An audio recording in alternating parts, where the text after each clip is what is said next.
আসসালামু আলাইকুম রহমতুল্লাহি ওয়া বারাকাতুহু। সার্ফ থিঙ্কার ডিজিটাল মার্কেটিং এজেন্সিতে আপনাকে আবারও স্বাগতম। আজকে একটি কনসেপ্ট নিয়ে কথা বলবো, সেটা হচ্ছে এরকম: আপনি যদি কোনো কম্পিটিটিভ নিশে কাজ করেন, সেখানে যেখানে মানে অনেক অনেক কম্পিটিটর আছে এবং কম্পিটিটররা মার্কেটে এনাফ অ্যাওয়ারনেস ক্রিয়েট করে ফেলছে, আপনার সেখানে নতুন করে আবার অ্যাওয়ারনেস ক্রিয়েট করার প্রয়োজন আছে কিনা।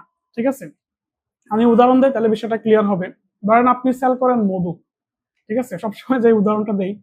এখন মধু নিয়ে কিন্তু কম্পিটিশন কম না, কম্পিটিশনের কোনো অভাব নাই, মার্কেটে হিউজ কম্পিটিশন আছে।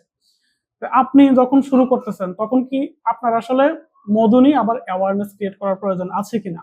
ঠিক আছে, এটা নিয়ে অনেকেই প্রশ্ন করেন আমাকে, এবং যারা কনসালটেশনের জন্য আসছে তারা অনেকেই করছেন, এবং সেটা নিয়ে অনেকেই কনফিউশন আসলে কোন জায়গা থেকে শুরু করবেন। এই আনসারটা আমি ইয়েসও দিতে পারি, এটা আবার নো দিতে পারি।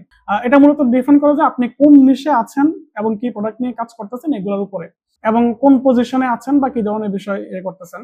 তবে যদি সেটা নো হয় যে ভাই আপনার অ্যাওয়ারনেস ক্রিয়েট করার প্রয়োজন নাই, তাহলে এখানে বিষয়টা হচ্ছে এরকম: অ্যাওয়ারনেস ক্রিয়েট করার প্রয়োজন নাই এই সেন্সে যে মার্কেটে অনেক অনেক অ্যাওয়ারনেস ক্রিয়েট হয়েছে, আপনি সেইখানে ধর মধুর কথা যদি বলি, কেন আপনার মধু খাওয়া উচিত সেই জিনিসটা না বলে আপনি আপনার যে প্রোডাক্ট, ঠিক আছে, আপনার যে অফার, আপনি সেটা বলেন যে ভাই আমার মধুটা আমি সুন্দরবন থেকে আনছি, সেটা পিওর খাঁটি, এখানে কোনো ভেজাল নাই, আমি এভাবে সংগ্রহ করছি, এভাবে এভাবে আমি টেস্ট করতেছি, ঠিক আছে, তারপরে এইভাবে প্যাকেজিং করতেছি, আমার এটা বিএসটি এর অনুমোদন। মানে আপনি কোন জায়গায় ইউনিক সেই জিনিসটা দেখান, আপনার অফারটাকে সেটা বলেন, তখন আসলে সেটা ডিরেক্ট সেল হবে।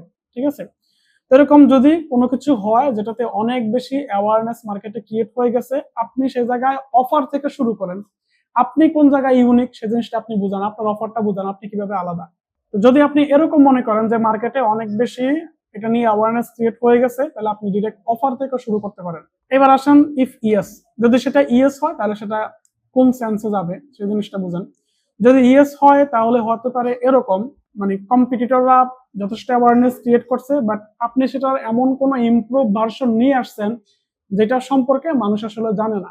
ঠিক আছে, ওই প্রোডাক্টটা ইউজ করে মানুষ অভ্যস্ত, বাট ডিরেক্ট মানুষ আসলে আপনি যেটা করতেছেন, আপনি যে ইমপ্রুভ ভার্সনটা নিয়ে আসছেন সেটা সম্পর্কে মানুষ জানে না।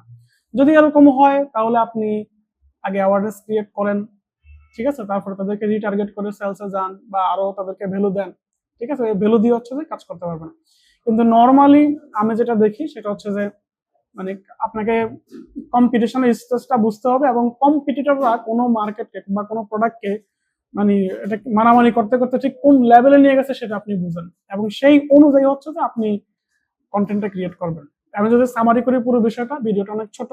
কম্পিটিটররা যদি অনেক অ্যাওয়ারনেস ক্রিয়েট করে থাকে, তাহলে আপনি চাইলে অ্যাওয়ারনেস দিয়েও শুরু করতে পারেন, আবার ডিরেক্ট না দিয়েও শুরু করতে পারেন।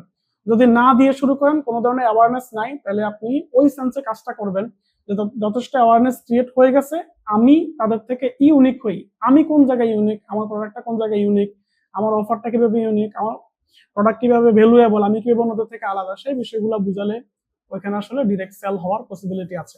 আর যদি এরকম হয় যে আপনি সেটার এমন কোনো ইমপ্রুভ ভার্সন নিয়ে আসলেন যেটা আসলে এমন একটা বিষয় নিয়ে আসছেন যেটা নিয়ে মানুষকে প্রথমে জানানো প্রয়োজন বলে মনে করতেছেন, তখন আপনি অ্যাওয়ারনেস ক্রিয়েট করে কাজ করেন। আশা করি ভিডিওটা অনেক ছোট হলেও অনেক বেশি হেল্পফুল হবে আপনার জন্য। যদি হেল্পফুল হয়ে থাকে তাহলে একটা লাইক দিবেন, কোনো প্রশ্ন থাকলে কমেন্ট করতে পারেন। আর যদি আমার চ্যানেলটিকে সাবস্ক্রাইব না করে থাকেন, নতুন হয়ে থাকেন, তাহলে চ্যানেলটি সাবস্ক্রাইব করে রাখতে পারেন, যাতে করে ভবিষ্যতে কোনো ভিডিও পাবলিশ করলে আপনি সাথে সাথে নোটিফিকেশন পেয়ে যান। ধন্যবাদ, ভালো থাকবেন, আসসালামু আলাইকুম।